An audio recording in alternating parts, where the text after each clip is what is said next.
Fala galera, beleza? Meu nome é Pedro Coller e hoje eu vou falar com vocês sobre ter famílias numerosas. Vamos ver se vale mais a pena ter uma família grande, uma família pequena, ou nem ter uma família às vezes, né? Aquele solteirão, todo mundo conhece, né? Aquele solteirão que aproveita a vida e tal. Vamos refletir um pouquinho a respeito disso aí, mas antes se inscreve aí no canal para você receber as notificações, para você receber mais conteúdo como esse aqui. Clica no botão do like, comenta aí no final o que você achou e ajude esse vídeo a chegar aí mais gente, beleza? Ajuda o canal a crescer também, se você fizer isso tudo. E o custo de oportunidade é zero, né? É a única situação econômica aí que você não vai perder nada se você clicar nesse botãozinho aí. É o único almoço grátis possível que existe. Mas então bora lá, né? A primeira coisa que a gente pode falar a respeito desse assunto é que a gente pode observar uma mudança histórica, né? A gente vê que aí, ao longo do tempo o tamanho das famílias ela tem diminuído, né? Se você tiver aí mais ou menos a minha idade, eu tenho 32 hoje, seus avós aí, os meus têm 90, ali na faixa dos 90, 87, enfim, né? É, nessa idade, nessa época deles aí, era muito comum ter muitos filhos, né? Então tem uma família de avós que tem cinco, os outros têm três. Meus avós nem tiveram tantos filhos assim, já são famílias assim, bem menores para daquela época. Eu conheço gente que tinha 11, 15, sei lá. É muito comum você ver essas histórias, né? E se a gente observar os nossos pais, né? Eles já tiveram bem menos filhos. Talvez você seja até filho único. E a gente tem que entender primeiro por que, que houve essa mudança, né? Então, eu acredito que isso aí é uma mudança cultural que aconteceu, tá? E isso aí foi executado por grandes players aí, não foi por acaso. Isso é o que eu acredito, né? A gente tem vários grupos que têm interesse aí em diminuir a população. A gente vai ver por que, que alguém teria interesse em diminuir essa população, mas mais para frente no vídeo aí, né? Mas esses grupos eles conseguem manipular a mídia, eles conseguem influenciar universidades, os currículos escolares, tá? Então eles vão mudando assim, paulatinamente, né, a cultura aí ao longo dos anos, tranquilo? E quais seriam as consequências então dessa mudança cultural, tá? Então, por causa dessas mudanças ideológicas aí na escola, mídia, nas universidades, muitos jovens eles acabam não querendo formar uma família. Tá? Então eles querem, sei lá, você conhece esse pessoal aí, né? Eles querem viajar ao mundo, eles querem focar totalmente na carreira, eles querem a tal da liberdade, né? E essa liberdade muitas vezes é assim, liberdade para viver de qualquer jeito, que quiser, tendo muitos parceiros, tendo uma promiscuidade alta aí, né? E quando essas pessoas se dão conta de que essas coisas não satisfazem aí completamente a vida delas, né? Já costuma ser tarde, né? Principalmente para as mulheres. Quando elas descobrem que tudo que elas fizeram não foi satisfatório o suficiente, elas já estão mais velhas, já têm uma dificuldade de engravidar, né? De gerar uma criança. Mas isso também acontece com os homens. É mais difícil chegar nesse ponto aí de não ter a possibilidade, né, de ter filhos, possibilidade biológica, porque o homem consegue ter filho até bem mais velho, mas já às vezes eles já estão numa situação ali muito difícil, cheia de vícios na vida, né, uma coisa muito difícil de sair dali. Eles têm uma dificuldade de encontrar parceiros também com essas mesmas ideias, né, que tenham a idade correta para conseguir ter os filhos e tudo mais, né? E a gente tem também o negócio que é a ideia de ter filhos hoje, né? Ela é vista muito como retrógrada, assim, né? Uma coisa vista com maus olhos. É tipo uma loucura mesmo, né? Se você já conheceu alguém que tem muitos filhos, assim, sei lá, 5, 6 filhos, provavelmente você deve ter olhado assim meio torto pra pessoa, né? Como se ele fosse meio doido, né? Mais ou menos igual aquela tia sua que vira e fala que você não pode nadar depois de comer, né? Que senão você vai morrer. É mais ou menos assim que a gente enxerga essa galera, né? É uma coisa natural que foi surgindo com essa cultura, né? Outra modificação que eles fizeram foi uma normalização do divórcio, né? Então essa ideia aí, normalmente os filmes aí da Disney, das princesas da Disney e tal, tem essa coisa do relacionamento perfeito, então todo mundo fica com essa coisa na cabeça de realmente, né, que nunca vai ter uma dificuldade no relacionamento. A gente nunca tem essa informação aí, ou esses conselhos de se você tiver um relacionamento e está tendo problemas, tentar ali resolver da melhor forma, então insistir. Normalmente é o contrário. A gente tem a ideia de, não deu certo, tem um negócio te incomodando, termina aí. E pronto, vai para a próxima, né? Inclusive, depois, quando já está casado e tal, já tem filho e tudo mais, né? Então, essas coisas, como resultado, né, disso e tudo, a gente tem bem menos famílias que antigamente. E também quando a gente tem as famílias, elas são bem menores. Então a gente tem menos tempo para ter filhos, né? Porque a gente inicia mais tarde. E também a maioria das pessoas tem menos vontade de ter filhos do que antes, né? Mesmo se ela iniciar jovem. Então, quais são as vantagens da gente ter uma família numerosa, né?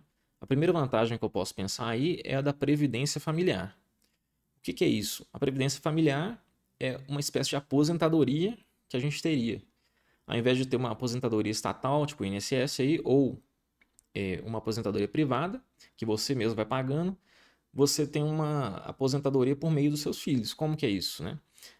A família é uma rede de suporte natural ao indivíduo. Então, quanto maior a família, mais fácil para esses filhos e outros parentes cuidarem dessas pessoas mais velhas. Então, essas pessoas vão ter mais atenção, porque tem mais tempo, né? Você tem mais pessoas, então elas têm mais tempo ao todo para esses idosos. E também você tem uma maior quantidade de recursos, porque todas as pessoas provavelmente são pessoas produtivas aí na sociedade. Então elas conseguem produzir mais, ter mais dinheiro, né, no caso, para cuidar melhor desses idosos. Então, isso gera uma menor dependência de outras entidades fora da família. Então, você tendo essa previdência familiar, tem esse efeito também, né?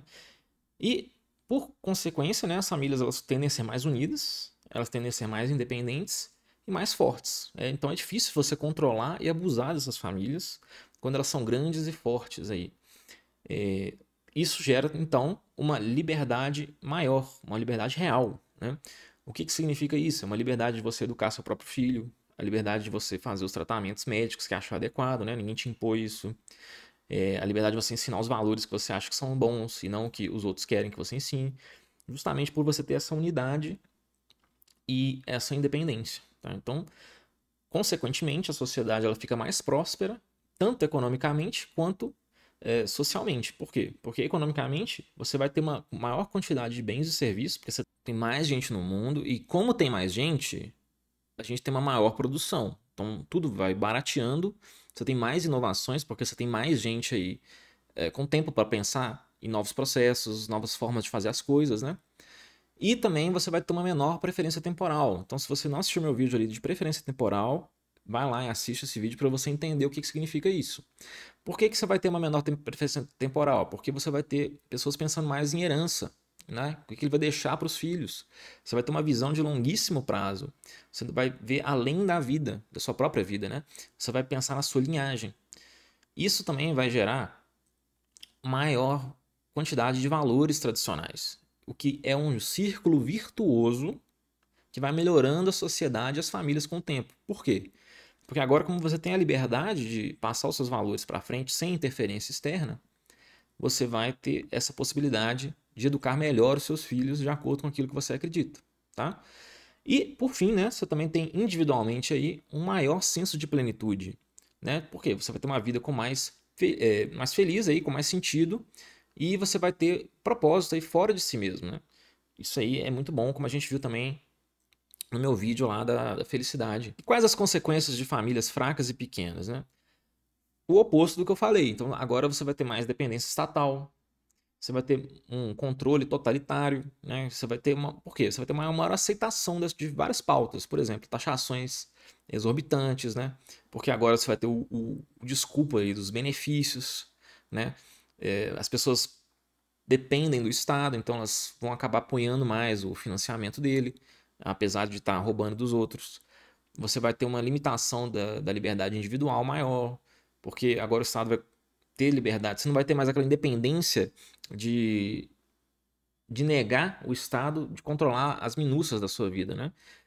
E você vai ter uma maior criminalidade. Como? Com as famílias desestruturadas, com essas pessoas que não entendem as motivações e a importância da família, né?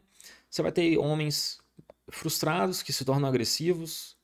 Essa agressividade ela causa divórcios, ela causa traumas e uma nova agressividade nos filhos homens desses caras também, né? Você vai ter mães solteiras e divorciadas onde vai faltar uma figura paterna ali para passar vários valores importantes para os meninos. Também você gera jovens mais rebeldes e agressivos com tudo isso aí, né? E, obviamente uma criminalidade maior. E todas essas coisas elas reforçam a cultura, né, ou a normalização do divórcio. É um ciclo vicioso agora. Por quê? Como você está vivendo isso, tem essa normalização, fica mais fácil você passar isso para frente depois, né? E todos aqueles outros fatores que eu já falei no início também vão sendo reforçados, né? Então, na conclusão aqui, a gente pode ver que famílias grandes, fortes e unidas, elas são positivas. Então, é melhor a gente ter muitos filhos. Isso vai gerar aí mais liberdade e independências reais, né? Então, veja que eu não me refiro ao simulacro dessa liberdade, que é tipo assim, viver uma vida hedonista e tal, de qualquer jeito e tal. Mas, sim, mas realmente essa liberdade da gente poder educar os filhos, escolher os nossos tratamentos médicos e de passar os nossos valores para frente, né? Assim, basicamente é isso que eu tinha para falar hoje. E não esquece de se inscrever no canal e de curtir o vídeo, beleza, galera? Se ficou aí até agora, comenta aí Grande Família para eu saber que você assistiu até o fim. Tranquilo? Até mais.